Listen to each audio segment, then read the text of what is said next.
Dijon Talton. Let's talk about your audition for Glee. What was that like? Because obviously you have to be able to sing and dance and act.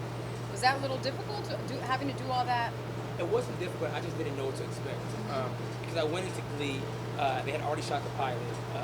I got a call from my manager, excuse me, who was like, "It's this really cool show. You have to go out for a new character." I was actually leaving town the next day, so I was like, "Well, can I go in next week? Because I'm leaving town tomorrow." They're like, "No, they're casting this weekend. You have to." So I almost didn't go, and I was like, okay, I'll go." So I went in. They had me read a scene, sing, and do like actual choreography. But the choreography wasn't like just like go ahead and freestyle.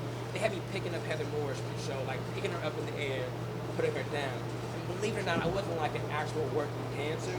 I was like a working actor. So I knew how to dance, but I didn't know how to like pick people up in the air and like spin them around and do all kind of crazy stuff that was going on in Glee. But I did it. Nice. And do you remember the song that you sang in your audition? I do. Drake, Brand New. Really? Isn't that random? What a random choice. They said it had to be a pop song and a song people knew. Drake, nice. So I was like, people know Drake. And I was like, that's what I'm going to sing. So I was singing it on the car over. I was going to sing like Stevie Wonder, but I was like, that's so boring. You know, like the show is like about like right now.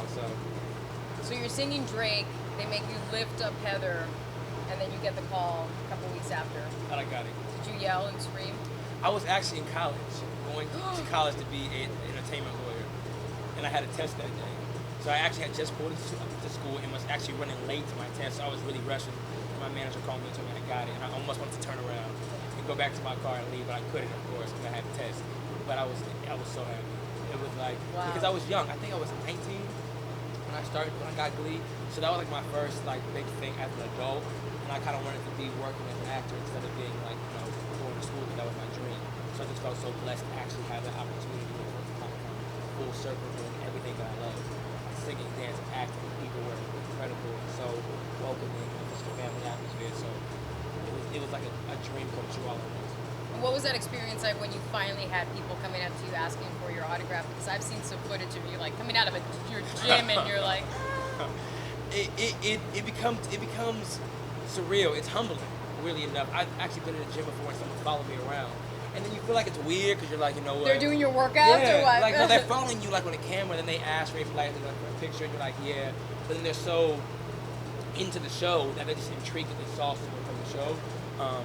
And then it's just interesting to be doing a workout or come out of a workout and there be a camera there, and you're sweaty and you're this. My personality is very humble and I'm pretty much a people person.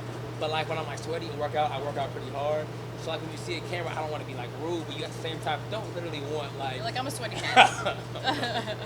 It's interesting, but it's a blessing. I mean, I wouldn't have it either way. It's appreciation, and I respect that, and I appreciate respect that people acknowledging it and enjoying the show, and enjoying the characters, and becoming invested. So I would never complain about it, but I enjoy it, and I enjoy people's reactions and their genuineness on Twitter and Facebook when they actually meet you. And all the things they think that you might feel a way about that you really don't. Like they'll stand from afar and like want to say something, and you have to like tell them you can say something like if you want to. It's just not that much of a separation from me. I actually appreciate the people who support me.